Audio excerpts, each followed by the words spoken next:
શ્રી ગણેશાય નમઃ। નમસ્કાર મિત્રો, આપ સર્વેનો ધાર્મિક વર્લ્ડમાં ફરીથી હાર્દિક સ્વાગત છે। મિત્રો, વટ સાવિત્રીનું વ્રત જેઠ સુદ તેરસથી શરૂ કરી અને જેઠ મહિનાની પૂનમના દિવસે પૂર્ણ કરવામાં આવે છે। વટ સાવિત્રીના વ્રતમાં પ્રથમ 2 દિવસનો ઉપવાસ ફળાહાર કરીને અને ત્રીજો દિવસ નકોરડો ઉપવાસ કરીને કરવામાં આવે છે। અબીલ, ગુલાલ, કંકુ, ચોખા અને ફૂલથી વડનું પૂજન કરવામાં આવે છે। વડને પાણી અર્પણ કરવામાં આવે છે તથા કાચા સૂતરના તાંતણા વીંટીને વડની પ્રદક્ષિણા કરવામાં આવે છે। આ વ્રત પતિના આયુષ્ય માટે કરવામાં આવે છે। મિત્રો, આજના વિડીયોમાં આપણે વટ સાવિત્રીનો વ્રત મહિમા, વ્રતની વિધિ અને વ્રત કથા વિશે જણાવવાના છીએ, માટે આપ સર્વે વિડીયોને અંત સુધી જરૂરથી નિહાળજો અને વિડીયોને લાઈક જરૂરથી કરજો અને કોમેન્ટમાં જય સાવિત્રીમાં લખવાનું ના ભૂલતા। જ્યેષ્ઠ સુદ તેરસના દિવસે શરીર શુદ્ધિ માટે અને વિઘ્નોના નિવારણ માટે જાતિ વૃક્ષનું 4 આંગળનું દાતણ કરવું। દરરોજ મહાનદી, સરોવર અથવા ઝરણામાં સ્નાન કરવું। પૂર્ણિમાને દિવસે તલ અને આમળાના કલ્કથી કેસ ધોઈને સરસવ, મૃત્તિકા ચોળી જલથી વિશેષ સ્નાન કરવું। સ્નાનથી પવિત્ર થઈને વટ વૃક્ષને પાણી રેડવું, એના થડને સૂતર વીંટવું અને નમો વૈવસ્વતાય નમઃ એ મંત્રનો ઉચ્ચાર કરી ચંદન, અક્ષત અને પુષ્પથી વડની ભક્તિ ભાવથી પૂજા કરવી। પછી એની પ્રદક્ષિણા કરવી। જો વૃદ્ધિ સૂતક હોય, મૃત્યુ સૂતક હોય, રોગ હોય અને નારી ઋતુમતી હોય તો પૂજા વિધિ બ્રાહ્મણ પાસે કરાવવી।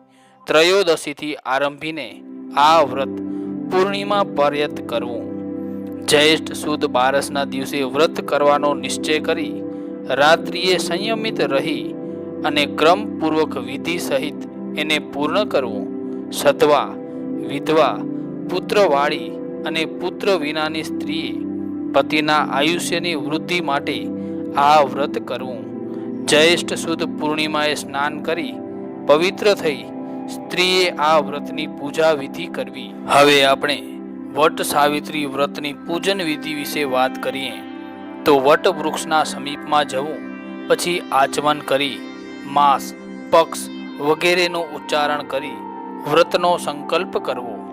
મારા પતિ તથા પુત્રોની આયુષ્ય વૃદ્ધિ માટે, એમના આરોગ્ય માટે અને જન્મો જન્મ અખંડ સૌભાગ્ય માટે વ્રત સાવિત્રીનું વ્રત હું કરીશ એમ સંકલ્પ કરી વડના મૂળમાં બ્રહ્મા રહે છે, મધ્યમાં જનાર્દન વિષ્ણુ રહે છે, અગ્રભાગમાં ભગવાન સદાશિવ રહે છે અને સાવિત્રી દેવી પણ વડમાં સ્થિર થયા છે એમ કહી વડના મૂળમાં જળ રેડવું, ભક્તિભાવથી વડને સૂંતર વીંટવું અને ચંદન, પુષ્પ અને અક્ષતથી વડની પૂજા કરવી। પછી નમઃ સાવિત્રય એમ કહી સાવિત્રી દેવીની પૂજા કરવી અને પ્રદક્ષિણા કરવી। આમ બહાર વિધિ કર્યા પછી ઘરે આવવું। પછી ઘરની મધ્યમાં હળદર અને ચંદનથી વટ વૃક્ષનું આલેખન કરવું અને વટ અને સાવિત્રી દેવીની પૂજા કરવી। પછી સાવિત્રી વ્રતનો પૂર્વવત સંકલ્પ કરી નિયમ લેતા કહેવું કે હે જગત ધાત્રી, હે શુભ્રે, 3 દિવસ ઉપવાસ કરી ચોથે દિવસે ચંદ્રને અર્ધ્ય આપી તમારી પૂજા કરી બ્રાહ્મણોને મિષ્ટાન જમાડી હું ભોજન કરીશ। હે શુભ્રે, મારું વ્રત નિર્વિઘ્ન કરો। પછી પૂજનનો પ્રારંભ કરવો। પૃથ્વીનો સ્પર્શ કરી કળશની સ્થાપના કરવી। એમાં 5 પલ્લવ, 7 મૃત્તિકા, સુવર્ણ અને યવ પધરાવવા।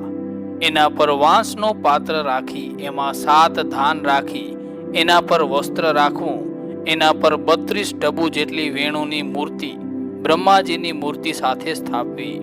બ્રહ્માજી પદ્મ પર વિરાજેલા અને ચતુર્મુખ કરવા। બ્રહ્માજીના ડાબા ખોળામાં બેઠેલા સૂર્ય જેવા તેજસ્વી, ધર્માજ્ઞા, રુદ્રાક્ષની માળા ધારણ કરેલા સાવિત્રી દેવીનું ધ્યાન ધરવું. પછી લોકમાતા સાવિત્રી દેવી, બ્રહ્માજી, સત્યવ્રત અને યમનું આહ્વાન કરવું. પછી મંત્રો સહિત સાવિત્રી દેવીની ધૂપ, દીપ, નૈવેદ્ય, જલ, ફૂલ, ફલ, તાંબુલ અને દક્ષિણા અર્પણ કરવી અને પ્રાર્થના કરવી. હે સાવિત્રી દેવી, આપ જગતના સ્રષ્ટા છો, બ્રહ્માને પ્રિય છો. બ્રાહ્મણ, સ્ત્રીઓ અને મુનિઓ આપનું પૂજન કરે છે. આપ સર્વે પ્રાણીઓને 3 કાલમાં વંદવા યોગ્ય છો. આપને હું વંદન કરું છું. મેં અર્પેલી પૂજા આપ ગ્રહણ કરો. પછી એમ કહેવું કે હે સાવિત્રી દેવી, આપ આદિ ઓમકાર સ્વરૂપ છો. આપ સર્વે દુઃખોનું નિવારણ કરનારા છો. હે વેદોની જનની, આપને હું નમન કરું છું. મને સૌભાગ્ય અર્પો. એમ બોલી અને પ્રથમ અર્ધે આપો. ત્યારબાદ હે પતિવ્રતે, હે મહાભાગે, હે બ્રહ્માણી, આપ શુચિસ્મતી કરનારા છો. આપ દ્રઢ વ્રત અને દ્રઢ બુદ્ધિવાળા છો. આપ સદા ભર્તાને પ્રિય વચન બોલનારા છો. એમ કહી અને દ્વિતીય અર્ધે આપો. ત્યારબાદ એમ કહેતા કે હે સાવિત્રી દેવી, હે સુવ્રતે, આપને વંદન હો. આપ મને અખંડ સૌભાગ્ય તેમજ પુત્ર પૌત્રનું સુખ આપો. એમ કહી અને ત્રીજો અર્ધે આપો. પછી પ્રાર્થના કરતા કહેવું કે હે સાવિત્રી દેવી, હે બ્રહ્મ સાવિત્રી, સર્વદા પ્રિય ભાષિણી, સત્યથી દુઃખરૂપી સમુદ્રમાં મારી રક્ષા કરો. હે સુમુખી, આપ ગૌરી, ઇન્દ્રાણી, લક્ષ્મી, ચંદ્રપ્રભા અને જગત માતા છો. આપ મારો ઉદ્ધાર કરો અને સત જન્મના મારા પાપ ભસ્મ કરો. મને વિયોગ રહિત અખંડ સૌભાગ્ય અર્પો. આમ કહી પ્રાર્થના કરી વ્રતના દિવસોએ સૌભાગ્યવતીની પૂજા કરવી અને સિંદૂર, કંકુ, તાંબુલ, પવિત્રું, શુર્પ અને અન્યનું દાન કરવું. સાવિત્રીનું મહાત્મ્ય સાંભળી બ્રાહ્મણનું પૂજન કરી વાંસના પાત્રમાં સૌભાગ્ય દ્રવ્ય સહિત ફળ અને વસ્ત્રો અર્પણ કરવા. મિત્રો, હવે આપણે વટ સાવિત્રી વ્રતની વ્રત કથા વિશે વાત કરીએ તો વટ સાવિત્રીની વ્રત કથા આ મુજબ છે. ઘણા વર્ષો પહેલા આપણા દેશમાં અશ્વપતિ નામે એક રાજા થઈ ગયો અને તેની રાણીનું નામ શોભના. રાજા રાણી બંને ખૂબ જ ઉદાર અને માયાળુ સ્વભાવના હતા. તેઓ સર્વ રીતે સુખી હતા, પણ તેમને એક જ વાતનું દુઃખ હતું અને તે એ કે એમને સંતાન નહોતું. રાજાએ સંતાન પ્રાપ્ત કરવા માટે તપ શરૂ કર્યું. નારદજીના કહ્યા પ્રમાણે રાજાએ સાવિત્રી દેવીની આરાધના કરવા માંડી. રાજાએ તો ખૂબ જ આકરું તપ કર્યું એટલે એમને સાવિત્રી દેવી પ્રસન્ન થયા. તેમણે રાજાને વરદાન માંગવા કહ્યું.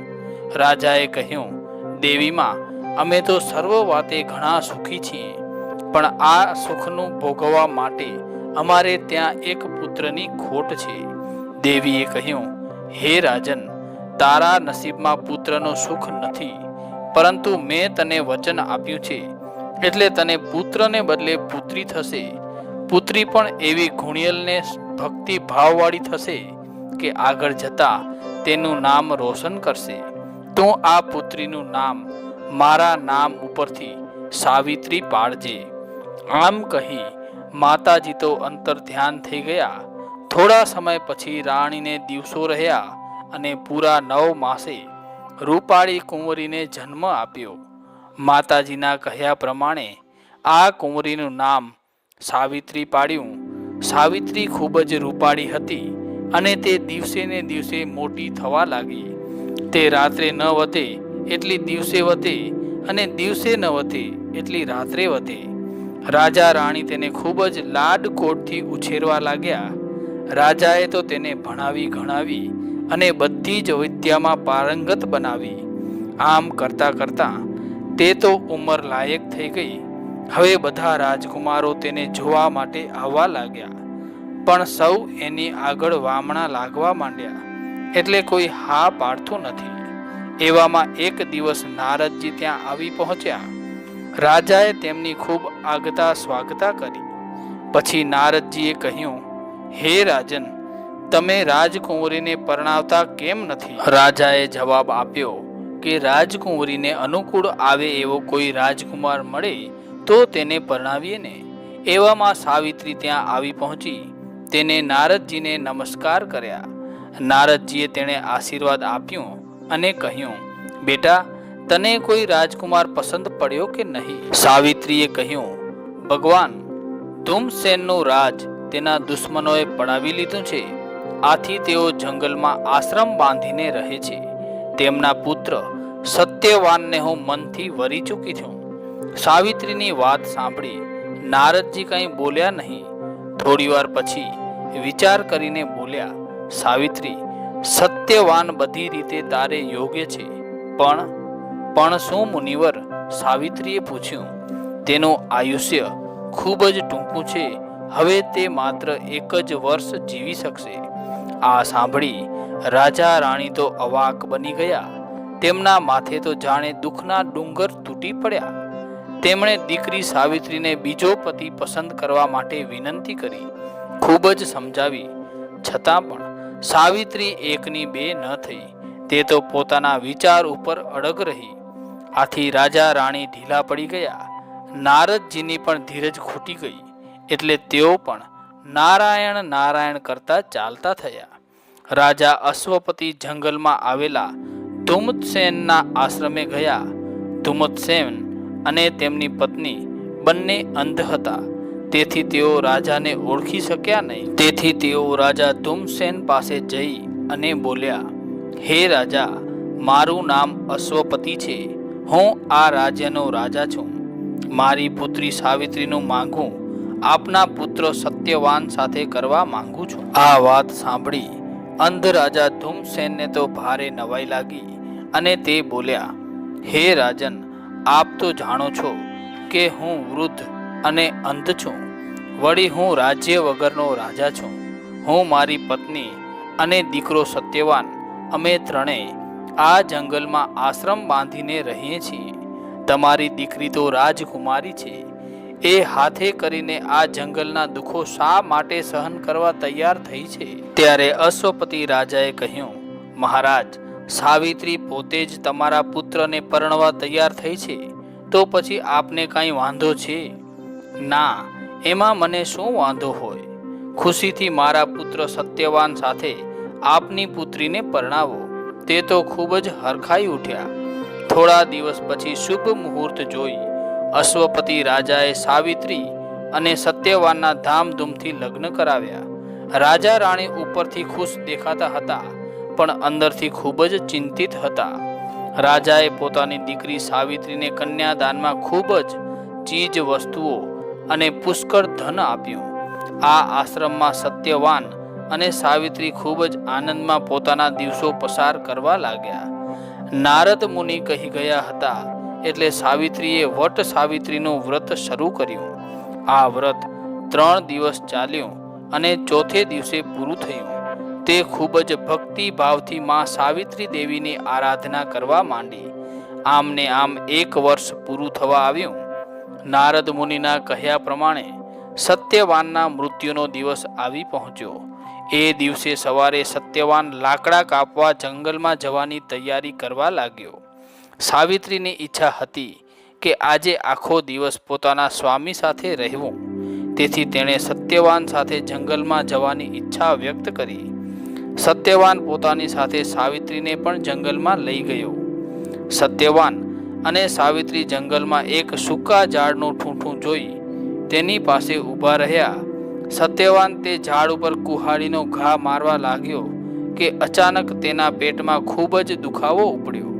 તે જમીન ઉપર ઢળી પડ્યો અને બેભાન થઈ ગયો. સાવિત્રી પોતાના સ્વામીનું માથું ખોળામાં લઈ કપાળે હાથ ફેરવવા લાગી. એટલામાં તો એક ભયંકર કાળા રંગવાળો, તેજસ્વી અને વિશાળ આકૃતિવાળો પુરુષ આવીને ઊભો રહ્યો. સાવિત્રી તેને જોઈ સહેજ પણ ડરી નહીં. સાવિત્રીએ પૂછ્યું, તમે કોણ છો? અહીં કેમ ઊભા છો? ત્યારે સામેવાળા વ્યક્તિએ કહ્યું કે હું યમરાજ છું. તારા પતિનો જીવ લેવા આવ્યો છું.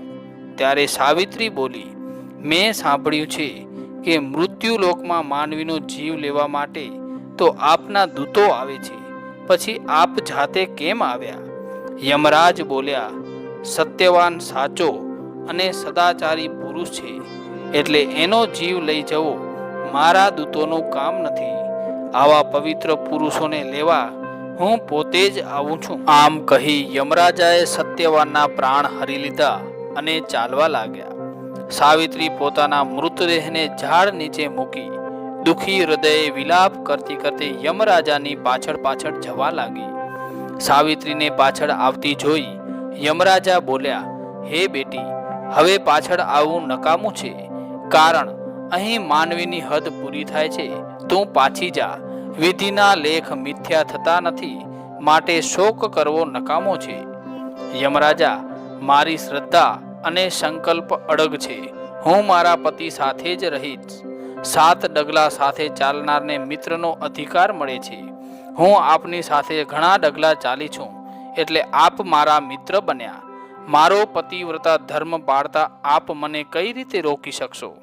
આ સાંભળી યમરાજા બોલ્યા, બેટી, તારા મધુર અને સત્ય વચનોથી હું પ્રસન્ન થયો છું. તારા પતિના જીવન સિવાય ગમે તે વરદાન માંગવું હોય તે માંગ. મારા સસરાનો અંધાપો દૂર કરો અને તેમને ચક્ષુદાન આપી દેખતા કરો. યમરાજાએ તથાસ્તુ કહ્યું અને કહ્યું, હવે પાછી વળ. હે યમરાજા, હવે પાછું ફરવું મારા માટે અશક્ય છે. જ્યાં મારા પતિ ત્યાં હું, એ જ નારીનો ધર્મ છે. વળી સત્પુરુષોનો સત્સંગ કદી નકામો જતો નથી, તો પછી શું તમારો સત્સંગ નકામો જશે? યમરાજા પ્રસન્ન થઈ અને બોલ્યા, બેટી, તે મને સાચે જ ધર્મ વિશે સમજ આપી છે. તારી હોશિયારીથી હું ખુશ થયો છું. તું તારા પતિના પ્રાણ સિવાય ગમે તે માંગવું હોય તે માંગ. હે યમરાજા, મારા સસરાનું છીનવાઈ ગયેલું રાજ્ય પાછું અપાવો અને મારા સ્વામી આપના ધર્મને લીધે મારો ત્યાગ ન કરે એવું વરદાન આપો. એમ કહી તથાસ્તુ કહ્યું અને કહ્યું, દીકરી, હવે પાછી વળ. ત્યારે સાવિત્રી બોલી, હે યમરાજા, આપ તો સર્વને નિયમમાં રાખો છો અને મને શા માટે નિયમ વિરુદ્ધ જવાનું કહો છો? શું મારા પતિ સાથે આવવો મારો નિયમ નથી? યમરાજાએ કહ્યું, સાવિત્રી, તારી તર્ક બુદ્ધિ વાણીએ તો મને જ વચનથી બાંધી લીધો છે. તારા પતિના જીવન સિવાય ગમે તે માંગી લે. સાવિત્રીએ કહ્યું, હે યમરાજ, મારા પિતાને એક પણ પુત્ર નથી, માટે તેમને 100 પુત્રો થાય અને તેમનો વંશ ચાલુ રહે એવું વરદાન આપો. યમરાજાએ તથાસ્તુ કહી અને આગળ ચાલ્યા. એટલે સાવિત્રી તેમની પાછળ પાછળ ચાલવા લાગી. યમરાજા બોલ્યા, સાવિત્રી, હવે તું પાછી વળ. સાવિત્રીએ કહ્યું, હે યમરાજા, મારા પતિ આપ જેવા સત્પુરુષો પાસે હોવાથી મને સહેજ પણ દુઃખ નથી લાગતું. સત્પુરુષોના હૃદય સદા પવિત્ર હોવાથી બધા જ માણસો સંતોનો વિશ્વાસ કરે છે. હું પણ આપના વિશ્વાસે જ ચાલી આવું છું. યમરાજાએ કહ્યું, હે સાવિત્રી, તારા વચનોથી હું ઘણો જ ખુશ થયો છું. માટે તું તારા પતિના જીવન સિવાય જે જોઈએ તે વરદાન માંગ. તું ઘણી જ દૂર આવી છે, માટે પાછી જા. સાવિત્રી કહે, હે યમરાજ, મને 100 બળવાન પુત્રો થાય તેવું વરદાન આપો. તથાસ્તુ, તારી ઈચ્છા ફળીભૂત થશે. એમ કહી યમરાજે 1 ડગલું આગળ ભર્યા વિના પાછી વળ એમ સાવિત્રીને કહ્યું. સાવિત્રી બોલી, હે યમરાજ, આપે મને 100 પુત્રો થાય તેવું વરદાન આપ્યું, પણ મારા જેવી પતિવ્રતા સ્ત્રીને પતિ વગર પુત્રો સી રીતે થશે? હે સાવિત્રી, તે તો ખરેખર તારી બુદ્ધિ, ચાતુરી અને તર્કયુક્ત વાણીથી મને હરાવ્યો છે. હું તારી ચતુરાઈથી ખુશ થયો છું. જા, તને તારો પતિ પાછો આપું છું અને એને 400 વર્ષનું આયુષ્ય પણ આપું છું. આમ કહી યમરાજા સાવિત્રીને આશીર્વાદ આપી ખાલી હાથે પાછા ગયા. સાવિત્રી જે વૃક્ષ નીચે પોતાના પતિનો દેહ પડ્યો હતો ત્યાં ગઈ અને તેમનું માથું પોતાના ખોળામાં લીધું કે તરત જ સત્યવાન આળસ મરડીને ઊભો થયો. સત્યવાનને જીવતો જોઈ સાવિત્રી ખુશ થઈ ગઈ. સત્યવાને પોતાના સ્વપ્નમાં જોયેલી સઘળી હકીકત સાવિત્રીને કહી સંભળાવી. તેના જવાબમાં સાવિત્રીએ સત્ય હકીકત કહી સંભળાવી. યમરાજાના વરદાનના પ્રતાપે સત્યવાનના પિતા ધૂમસેન દેખતા થયા અને તેમણે ગુમાવેલું રાજ્ય પાછું મેળવ્યું. સાવિત્રીના માતા પિતાને ત્યાં સમય જતા 100 બળવાન પુત્રો જન્મ્યા અને પોતે પણ 100 ગુણવાન, બળવાન અને આયુષ્યવાન પુત્રોની માતા બની. આમ તેમના જીવનમાં આનંદ થઈ ગયો. હે માં સાવિત્રી, તમે જેવા સાવિત્રીને ફળ્યા તેવું તમારું વ્રત કરનાર, કથા વાંચનાર, કથા સાંભળનાર સૌને ફળજો.